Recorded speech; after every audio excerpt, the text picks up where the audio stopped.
So in previous videos, I've shown you how to highlight the highest score on the leaderboard and the second highest score on the leaderboard, and this is the third highest score on the leaderboard. Go up to Format and Conditional Formatting, and you're going to find this Format Rules over on the right side. We want to be on our B column, and our previous rule actually was the third highest. So what we're going to do, I'm going to start from the beginning and actually remove this rule so that you can see how we create it. So we're going to add a rule. This B1 to B or B to B, that's the entire range we're going to apply to. Format cells if our format rule is going to change into a custom formula. We're going to start our formula with equal sign. We're going to do B1 equals large. In parentheses, we're going to put in the area that we're looking at, so B to B. And then comma. Sorry, that was a B colon B to be specific. Now, if we want the largest number, we put a 1, second largest a 2, and the third largest a 3.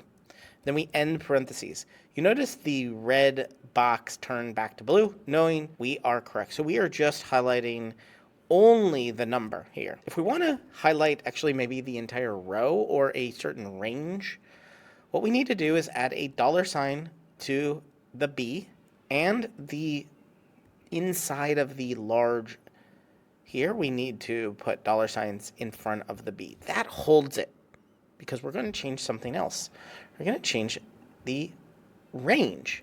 We're going to change this to A colon. And once we click out of that box, you can see now on the left side that A, B, and C are all highlighted. That is because we've changed the range. And we're still looking at the B column no matter which range we're in.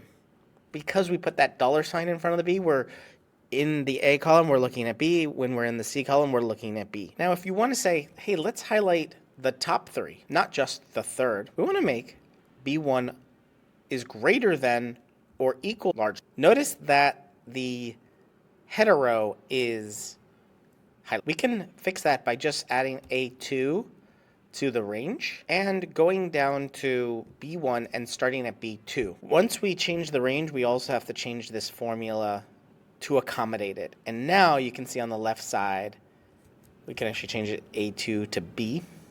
You can see that the top 3 scores are highlighted. And that's it. Thanks for watching. You're watching Better Sheets here on YouTube. Make sure you check out this video or this video and subscribe right now to get more tips, tricks, how-tos. Get more out of your Google Sheets than you ever have before. I'm excited to be making a ton more videos here. Ask me questions down in the comments and I will answer them in future videos. But for right now, right here, one of these videos is going to be your next Google Sheet.